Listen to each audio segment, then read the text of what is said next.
நாங்க சிவபெருமானே மல்லர் குலம் அப்படின்னு தான் சொல்றோம் அப்படின்னு சொல்றேன். ஏன்னு பாத்தீங்கன்னா, இன்னொருத்தவங்க ஒரு சிலர் பாத்தீங்கன்னா அங்க சிவகுலத்தவர்கள் அப்படின்னு சொல்லுவாங்க. சிவன் எங்களுடைய மரபுல தான் தோடின்னு சொல்லுவாங்க.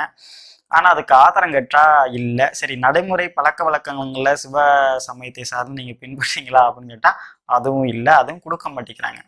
ஆனா எங்களுடைய சிவ குலத்தை சார்ந்தவர்கள், சிவ மரபை சார்ந்தவர்கள் இருக்கு. எங்களுடைய நிலப்பட்ட ஆவணங்கள்லாம் பார்த்தீங்கன்னா சிவ சமயத்தவர்கள், சிவகுலத்தவர்கள், இந்திர குலத்தவர்கள், வேளாளர்கள் அப்படிங்கிற மாதிரி நாங்க பத்திரங்கள் பட்டங்கள் ஆவணங்கள் இருக்கு வச்சிருக்கோம். இதெல்லாம் தாண்டி சோழ மன்னரால் கட்டப்பட்ட பேரூர் பட்டீஸ்வரர் ஆலயத்துல பாத்தீங்கன்னா சிவபெருமான் மல்லராக பிறந்து, பார்வதி தாய் மல்லத்தியாக பிறந்து உழவு செய்யும் நிகழ்வு அரங்கேற்றி வருகிறது.